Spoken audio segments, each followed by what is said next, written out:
This is Steve Zeltzer with KPFA Workweek Radio, and I'm with Alex Rosen, who is with an organization in Germany of physicians and others who are educating and organizing around the issue of Fukushima and nuclear power in Japan. Hello.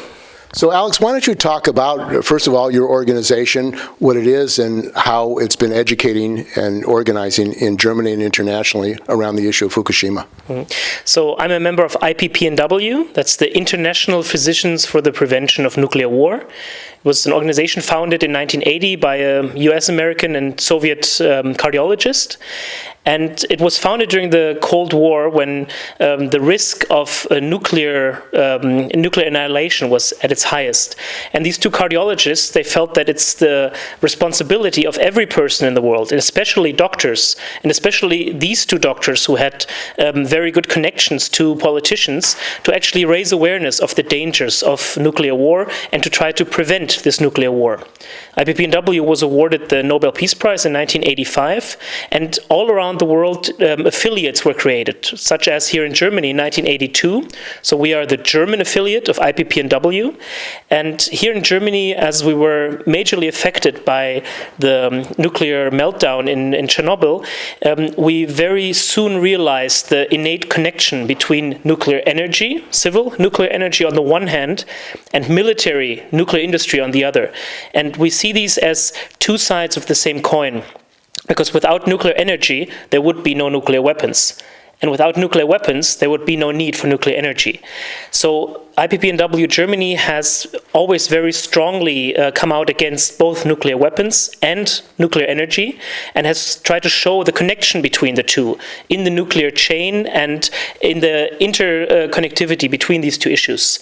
So when Fukushima happened in 2011, we were very soon mobilizing to make people understand that the danger of nuclear energy is not just in the proliferation of nuclear technology and proliferation of nuclear weapons, but also in the danger for the people. So, for example, the people living in northeast Japan who were affected by the multiple meltdowns of Fukushima. And the United States had, after the war, supported Atoms for Peace. Ronald Reagan, who worked for General Electric, was involved in propagating the idea that this would be a safe form of energy. What is the reality as far as nuclear power plants? Well, nuclear energy was sold as a clean type of energy, as a safe type of energy, and especially as a cheap type of energy. Energy too cheap to meter was the slogan in the 1950s. And we know today that nuclear energy is neither cheap, it's the most expensive form of energy if you look at the subsidies it has to receive. It's not clean. We know from the places where uranium mining is taking place in Africa, in Kazakhstan, in Australia, what environmental detriment it's causing, but also the health effects that it's causing. We had nuclear mining, uranium mining here in Germany, and thousands of people were affected by lung cancer as a result. But we also know the results of nuclear accidents, nuclear spills, and the problems with the nuclear waste, which needs to be stored in a secure place for millions of years. So all of these factors make nuclear energy not the cleanest, but the actually dirtiest type of energy there is. And we see in Fukushima right now that the belief of the Japanese people that nuclear energy would create a safe and clean type of energy has proven very false, and the people in northeast Japan are now suffering from this disbelief. Well, the government has spent billions of dollars in supposedly decontaminating Fukushima and making it safe again, and they're trying to get the former residents to return with their families to Fukushima by removing their subsidies, their housing subsidies, and they are saying that it is safe, and that's what they told the International Committee in order to get the Olympics there. What is your view on that position of the government? Well, there's several problems with that. First of all, you can decontaminate houses or backyards or streets. It takes a long time. It takes a lot of money, taxpayers' money, by the way. This is being paid by the Japanese people, not by the companies or the politicians who who actually were responsible for this. But you can't decontaminate mountains. You can't decontaminate rivers or forests. And Fukushima Prefecture has a lot of mountains and a lot of forests. And what we see regularly is that every time there's a storm, every time there's a natural catastrophe, another tsunami, a typhoon, flooding, or forest fires, a lot of the radioactive particles that were deposited in these forests or in these mountains spread out over the decontaminated areas again, and it leads to recontamination. Also, decontamination is rather a manual process. You need people with masks and brushes actually brushing the radioactive particles out of corners, from roofs, actually taking off the top soil layer and replacing it.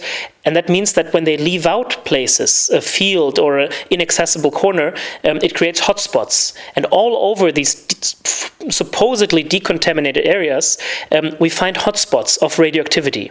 And these hotspots play an important role in the danger, for example, to children who are not just playing on a playground, but they're going beyond the playground, into the field, into the forest next door, and they're playing in the grass or in the bushes where radioactivity might still be around. And this is a problem for not just Fukushima Prefecture, but for all of the affected areas. And let me remind you that it's not just Fukushima Prefecture where radioactivity came down, but the neighboring prefectures all the way down to Tokyo were affected by nuclear meltdown and nuclear fallout. And today in Fukushima, you can see there are thousands of bags of this waste that has been collected, and it's just sitting there in the ground. And a recent typhoon, many of the bags washed away.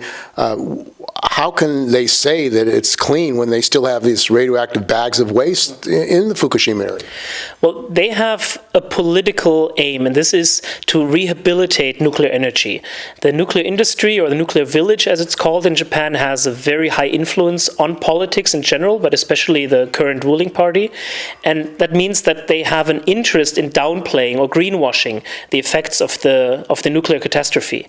And that means that all of these effects that we are seeing on the ground, the tens of thousands of big bags that are lying around with radioactive soil, the continuing seepage of radioactive water into the groundwater, into the ocean, the recontamination with every natural catastrophe or storm. These are things that are overlooked by the authorities. They don't want to see them. They don't want to mention them. And they react very, very allergic to organizations like ours who are continuously pushing this point that there is no normality in the affected regions.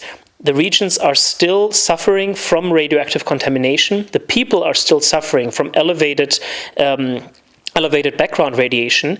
And in fact, there are people living in Japan, in northeastern Japan, in areas that would have been evacuated in the case of Chernobyl, for example. But in Japan, these levels of background radiation, which are sometimes as high as 20 millisieverts per year, 20 times as much as internationally permitted, are just being accepted by the Japanese authorities. So our point is that there is no normality in the irradiated areas, and the attempt to use the Olympic Games to greenwash or to distract people from what's going on there, the fate of the affected populations, is simply not something that we will accept or that we will let the government go through with without comment. And there's also a continuing need to cool down the melted nuclear rods. There's over 1 million tons of radioactive water with tritium. The government says that this is not really a problem. It can be released in the ocean, the Pacific Ocean. What's your view on that? Well, the Japanese authorities and the government and TEPCO have been trying to promote just releasing this radioactive water into the nearby ocean for many years.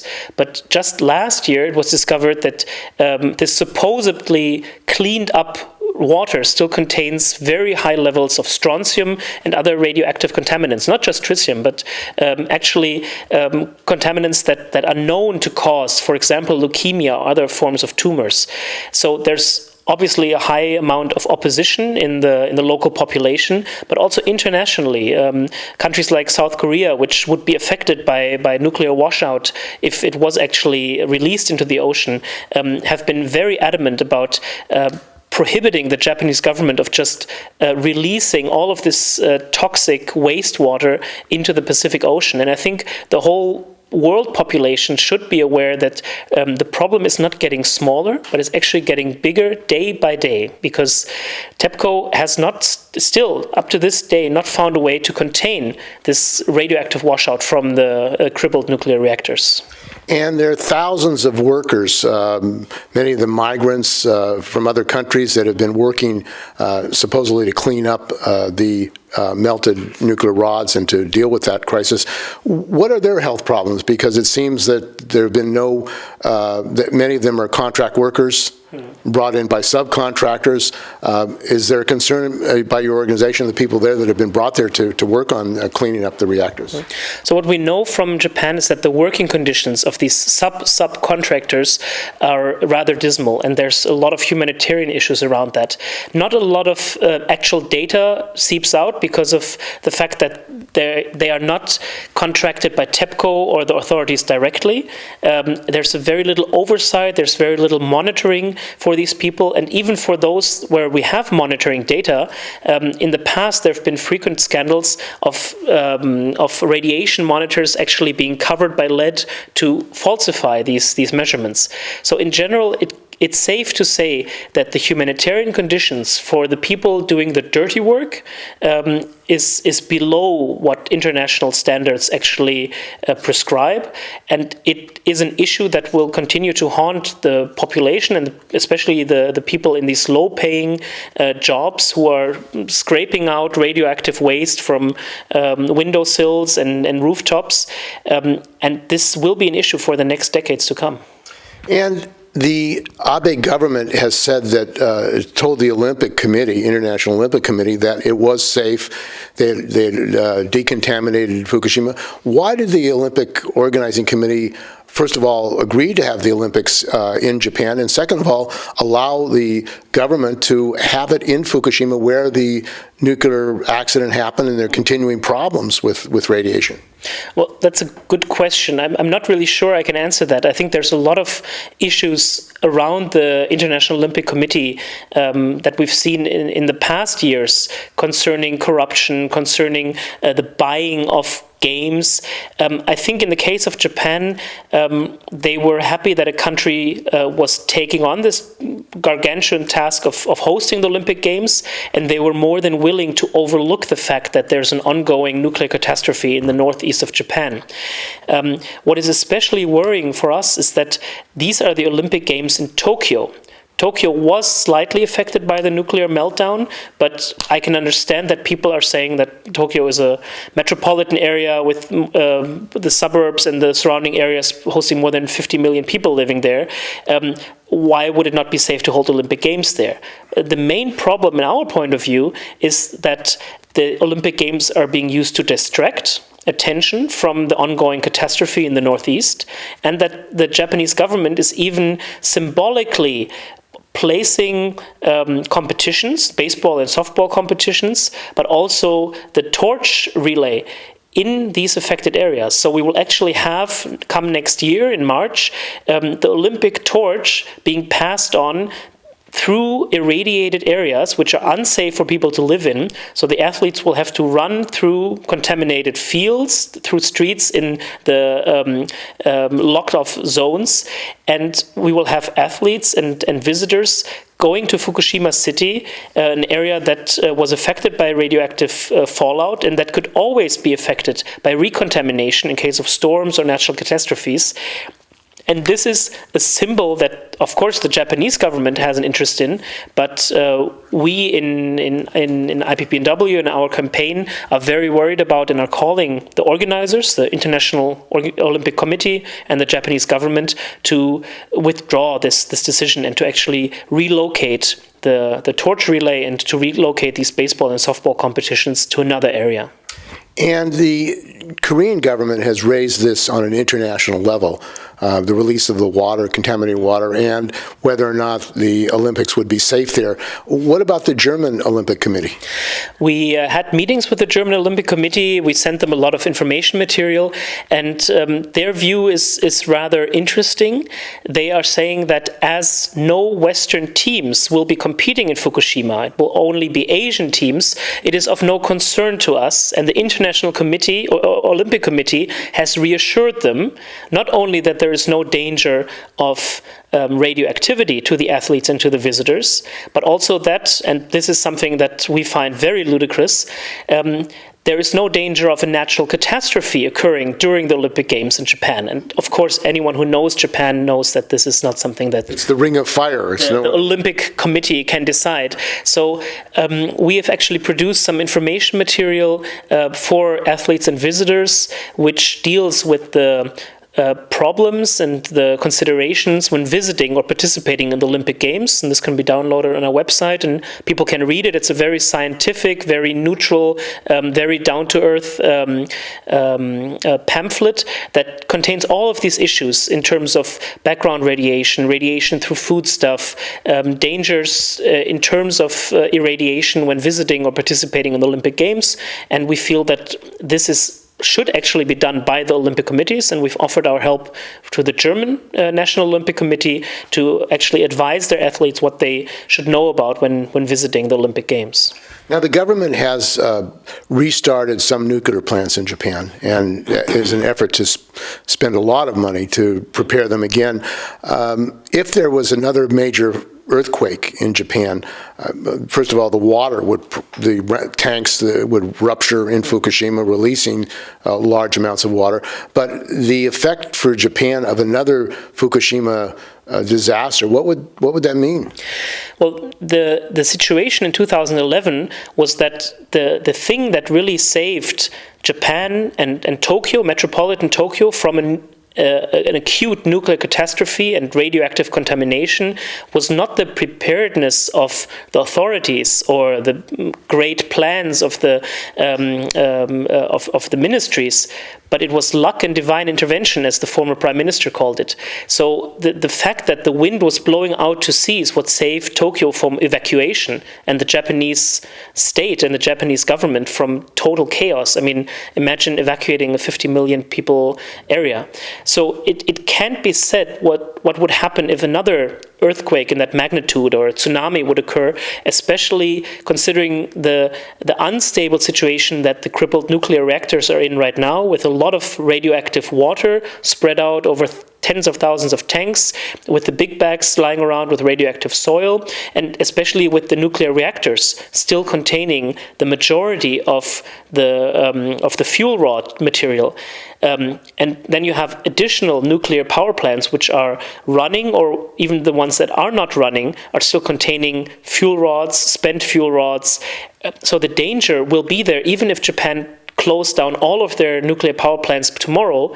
You would still have the danger of a nuclear catastrophe for many years to come. As long as there's highly radioactive nuclear fuel on the premises, unsecured to natural disasters, you have the risk of a major nuclear catastrophe, and perhaps next time luck or divine intervention will not turn the winds towards the sea. And this is something that we continue to be worried about, and which we think that the Olympic Committee should also be worried about. And one of the policies of the government have in getting rid of this radioactive waste in these bags is to try to get the other prefectures in Japan, to accept it for road work, to use this material. What are the health effects of that, of taking that material and spreading it out throughout Japan? Well, this is a strategy that a lot of countries have been following. China, the Soviet Union, even here in Germany, the GDR, the former socialist part of the country, which had a lot of uranium mining, actually used this. They spread the material over a larger area, which means that the local population is less affected, but there's a greater amount of population that is affected to a lesser degree. In total, in terms of the number of diseases, the number of cancer cases, of heart disease, of deaths that is caused by this strategy remains the same. It's just spread out over a larger population. So we use the phrase dilution is no solution to pollution. Of course, it relieves the local inhabitants of the major danger of nuclear waste piling up in their backyards, but it just spreads the nuclear waste over the whole country. And depending on where you put this nuclear waste, if you put it into buildings, if you put it into roads, if you burn it actually in furnaces, it just causes these radioactive particles to affect more and more people. And the danger of what are the health dangers in Japan? Because the government has passed a secrecy law. They've apparently pressurized journalists. Journalists have come under attack, repression in Japan. What information has your organization been able to get about the real conditions and statistics as far as the increase in thyroid and other cancers and diseases, not just cancer, but other diseases caused by radiation? Well, we know that radioactive iodine, radioactive cesium, radioactive strontium causes not just cancer, but a lot of radiation-induced diseases, from heart disease to endocrinological diseases or hormone diseases, infertility. But what's been the main focus, I think, of the media and the general public are the cancer cases. And we know from Chernobyl, we know from survivors of nuclear testing or nuclear weapons use that the effects of radiation are not just limited to a few years, but for many decades to come. The people that were affected by radioactive fallout and by radiation, the inhalation, the ingestion of radioactive particles, is that these people have higher risks of contracting cancer. In terms of, in the case of radioactive iodine, it's mostly thyroid cancer. In the case of strontium, it's mostly bone cancer and leukemia. In the case of cesium-137 and cesium-134, it's all kinds of solid cancers throughout the body because it spreads very evenly through the tissue. The problem with these cases of cancer is that the Japanese population, like in many Western countries, already has a very high baseline risk of cancer. Around every second Japanese has a case of cancer throughout his lifetime. So an additional number of cancer cases will not show up in national statistics. They will only show up if you actually do very good epidemiological studies of certain populations, for example, children who do not have a very high risk of cancer in their childhood life. And if cancers increase in these groups, you can actually show them statistically. Whereas if you look at a large population of 160 million people, an additional 20,000 or 100,000 or 200,000 cancer cases just simply will be swallowed up by the background noise in the statistics, the year-to-year difference. The only study that is actually being done in Japan on increases in cancer incidence is that of thyroid cancer through radioactive iodine. And this is a large study that used to contain 360,000 children under the age of 18 affected by radioactive fallout, concentrated on Fukushima prefecture. None of the other areas that were affected are being examined. And also people who leave the prefecture are dropouts of this examination. This examination in the past years has shown a sharp increase of the incidence of thyroid cancer, meaning that whereas you would expect a number of about one additional case of thyroid cancer in children in this population per year, we see a much higher incidence rate of around 15 to 20 children contracting thyroid cancer each year. And by now we have more than 200 children who've had to undergo thyroid operations, who've had to undergo numerous hospital visits. A lot of these children have had their thyroid removed and have to take thyroid medication for the rest of their lives and are always living with the risk of a recurrent tumor. So in total numbers, these 200 plus cases do not play a large role if you consider a population of 160 million Japanese. But of course, for these families, for these children who are affected, for the people who were affected who have thyroid nodules or cysts, who are living in constant fear that it might develop into a cancer, these numbers do not matter. It's their individual risk and their individual fate. So we do see even now, 9 years after the nuclear catastrophe began, incidence rise in thyroid cancer, which we will continue to see during the next 10 or 20 years, as we know from Chernobyl. What we're not seeing, because we're not looking for it, is the rise in leukemia, the rise in solid cancers, the rise in heart disease, and other diseases that can be associated to radiation. And there's also the psychological problem of fear of radiation. And there was a recent NHK documentary in which they had, the government had built a school close to Fukushima and were doing testing emergencies if there was an accident. What is the effect of trauma for children living next to a ongoing nuclear catastrophe? Well, obviously, this is a big issue.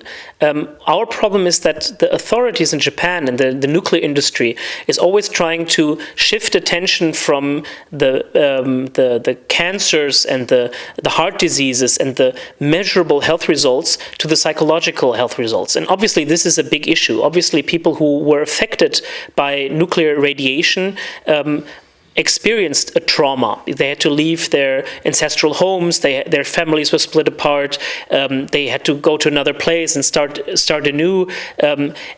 And this is a big issue, an issue that has to be tackled, but we strongly advise not to use this issue to distract from the other medical effects. So it kind of turns around the whole issue of who is to blame. We are saying it's the nuclear industry and the authorities who are to blame for being too slack on security, for not advising the people on the dangers, for not advising the politicians of the real dangers of nuclear meltdowns, and for taking the wrong decisions in terms of security, in terms of catastrophe management. And the people affected by radiation, they are the victims. The authorities are now turning it around and are saying really to blame are the people who are worrying too much. They're calling it radiophobia. People should not worry so much about radiation. They should just live their lives happily, and they will be much healthier. Don't worry, be happy. Well, actually, the Japanese authorities are saying people who laugh a lot, they are healthier. So why be so worried and be so sad? Just laugh and ignore the dangers. You will lead a healthier life. And while in an individual case, this may well be true. People who take trauma easier, who survive this trauma and go on with their lives, obviously they will not have such high effects of the post-traumatic stress and the anxiety. But this is very easy to say as a politician. It's not easy to say as a psychiatrist or psychologist who is dealing with these people. You can't just simply order them not to worry. These are young families with children who are living in the irradiated areas, who are eating food that might have been irradiated, drinking water, breathing in air that contained radioactive particles. Who are we to tell these people not to worry? And how can we actually tell them not to worry if the authorities continue to lie, continue to distort the facts? Of course these people worry because they don't know who to trust anymore. Of course these people worry because they believe that their government is letting them down and leaving them in a situation where their health is affected and their well-being is affected for political gains. And in the education system, schools and others in Japan, the nuclear industry, TEPCO, and the other nuclear plants are actually have material that they present in the schools with young students to say that nuclear power is okay and you can live with it and you should just accept it. There's a lot of propaganda, I think, in most countries that host nuclear energy. I know in Germany it was the case as well before Fukushima and before the major upswell in the population to phase out of nuclear energy. But in Japan, it's especially worrying that the nuclear village or the nuclear industry has such a strong grip on government and such a strong grip also on the educational system that these kind of informations are actually being spread. And one more thing that's really worrying is that the Fukushima Medical University, which is conducting these thyroid examinations, is actually visiting schools telling children who were are part of this ongoing research, who are affected by nuclear fallout, telling them that it's their right not to participate in this testing, and suggesting to them that it might be safer not to know what's going on in the thyroids, that they might be happier, and they are using this term of over-diagnostics. And this is a very worrying term for us as doctors, because if you find more than 200 cases of thyroid cancer in a population where you would expect just a dozen or so you have a very, very large increase in incidence, and you actually find cases that are spreading out, affecting the surrounding tissue, creating metastases, and need to be operated on and taken out, then this is not a case of over-diagnostic. This is a case of actually finding the results of a major pollution or a major irradiation and treating them early on so that these children actually have a chance to survive cancer-free in the future. So are you saying that the government is trying to basically encourage people not to do the testing, which could create a situation where people do get sick as a result of the government not letting them know that they might be in danger? I wouldn't blame the Japanese government in this case. It's the Fukushima Medical University, which is of course acting also on orders that they're receiving from the government. But it's the Fukushima Medical University which is working together with the International Atomic Energy Agency, the IAEA, in order to, yes, I would say, play down the health effects of the nuclear catastrophe by suggesting to children and to families not to participate in the ongoing research. And they are seeing that the studies of the thyroid cancers are leading to results that they cannot explain. In the press conferences of the Fukushima Medical University, they have to admit that the incidence is higher than in general public in Japan, but they're saying we don't have an explanation for it. It can't be the nuclear fallout because it simply cannot be. So there has to be another reason. And the easiest thing to do for them is to invalidate the research that they're doing by decreasing the number of people participating. So we see a decrease of cases each year. Each year, less and less children, less and less young adults are participating in this research, and this is obviously a result of the campaigns of the Fukushima Medical University to decrease the participation rates of young people affected by nuclear fallout. So are you saying that they're contriving their research so that there is going to be a decline in incidence of cancer? I would say they are seeing worrying numbers, and the only way they can work around that is to decrease the number of participants. And this is, I think, a very, very overt campaign that they're running, and it's very successful if you look at the decrease in number of participants in the thyroid scans. Now, you mentioned earlier about the rise in cancer, and in the United States, it is expected that people will get cancer. There's an industry treating cancer, and the amount of money that's being spent for cancer is massive.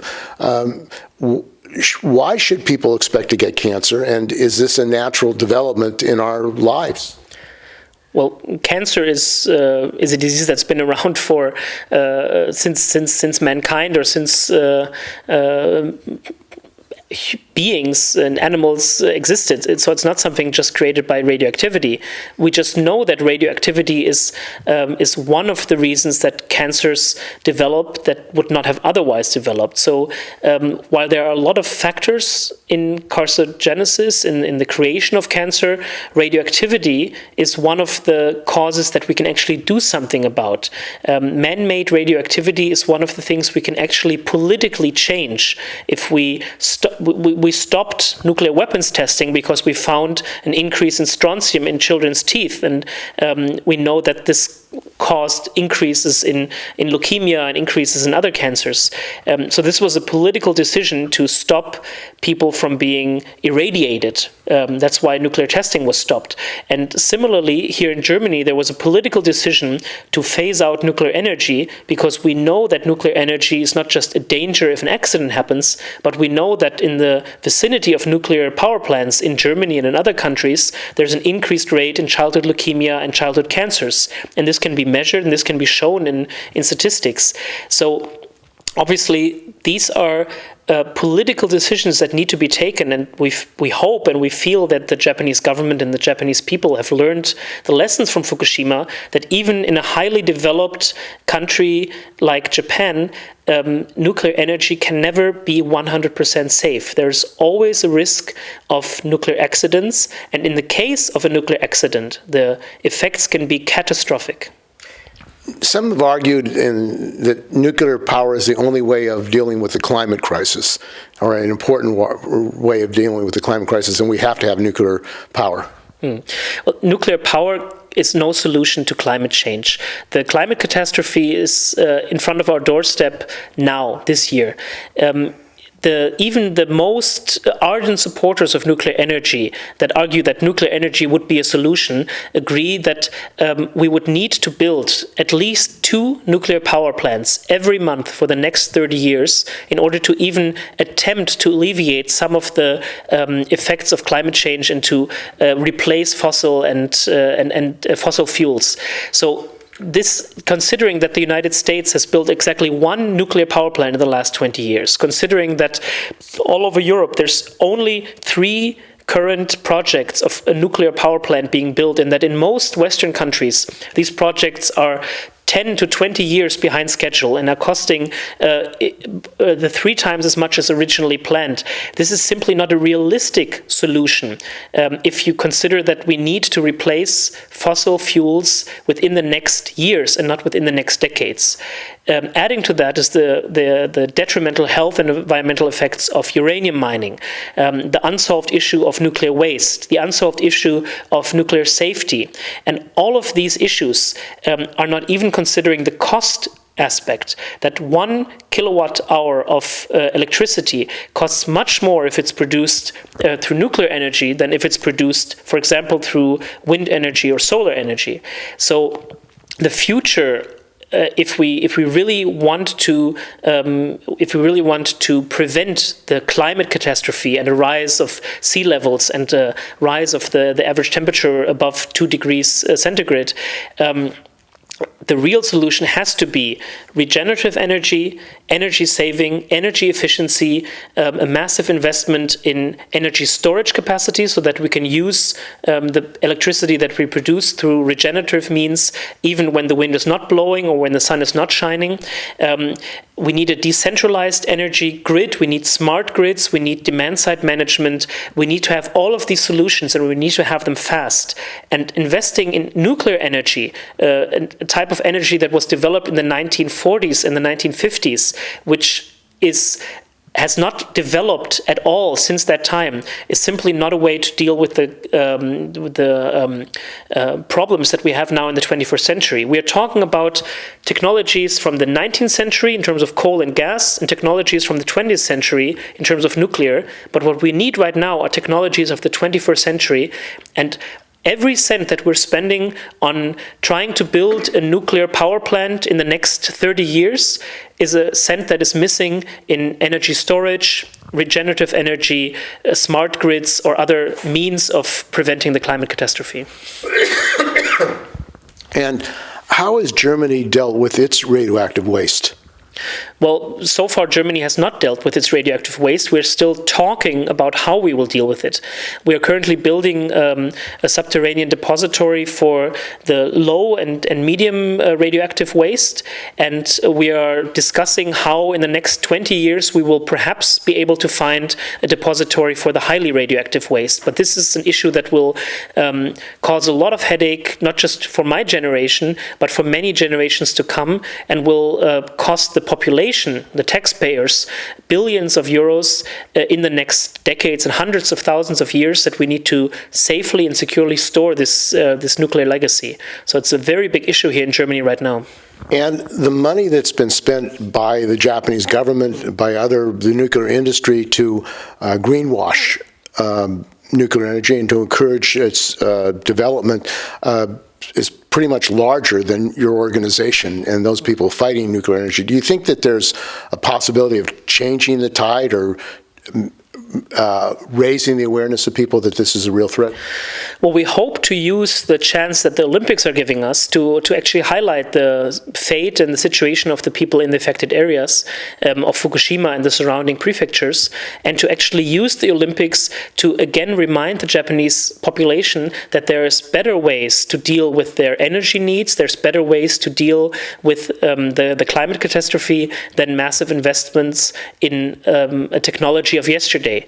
Japan has all the chances and all the possibilities to invest in green new energies, in new technologies, and Japan is one of the countries that would actually, as an island state, with a lot of geothermal energy, with a lot of sun, with a lot of wind, with a lot of water power potential, no country in the world perhaps is better suited for being 100% fossil and nuclear free than Japan. They're just not doing it for political reasons. Is this a system problem? I think it's a problem that the influence of industry, especially the nuclear industry, is too high on Japanese government. So this would be something that could be addressed systemically, yes. And what can people do in the United States and around the world to deal with this issue of the Olympics in Fukushima, Japan, and globally? Yeah, I think it's important that we use these Olympics and the highlight that the Olympics put on Fukushima. It's being branded as the Reconstruction Games. The Japanese government is adamantly proposing to highlight the situation in Fukushima, and I think we can use this highlight and this chance to 10 years after the nuclear catastrophe, 9 years after the nuclear catastrophe began, actually show what nuclear power actually means in terms of the dangers that it causes, the detriment that it causes to people's health and and the environment. And we feel that the media attention that the Olympic Games will undoubtedly receive, and the situation on the ground will undoubtedly receive, offers us a chance to show the real side of the nuclear catastrophe in Fukushima and the future of nuclear energy, which has to be a global nuclear phase-out. Your organization is having a campaign here in Germany and internationally. Why don't you talk about that campaign? Yeah, we got together with a lot of other organizations from Japan, from the US, Switzerland, Great Britain, and other countries to create a campaign that deals with the issue of the nuclear catastrophe in Fukushima in terms of the Olympic Games. And we're calling this campaign Tokyo 2020, the Radioactive Olympics. And our aim is to educate people, athletes, visitors, people watching the Olympics at home, about the ongoing situation in Fukushima, the real situation, the nuclear truth, as we call it. And we are opposing the attempt to greenwash or to sideline the plight of the people affected by radiation through the Olympic Games and all the fun and the great events that will be taking place, and actually saying it's okay to have Olympic Games. It might even be okay to have the Olympic Games in Japan, even though it might be a complete waste of money, and as some people have argued. But if you have these Olympic Games in a country that is still suffering from the ongoing nuclear catastrophe, you need to address this issue. You can't just sideline it. You can't just act as if everything was normal. So our campaign is trying to highlight this aspect of the Olympic Games, the ongoing nuclear catastrophe in Fukushima and the surrounding areas, and the dangers that the crippled nuclear power plants and all Japanese nuclear power plants, in fact, still pose to the general public and public health. And we hope that the media attention generated by the Olympic Games will help us spread our message. That's why we've created a website, created an international petition, created information material which can be downloaded on our website. And we just hope that a lot of people around the world are using this chance that they get to get a better glimpse into Japanese everyday life and the situation of people in Japan to actually also address this issue.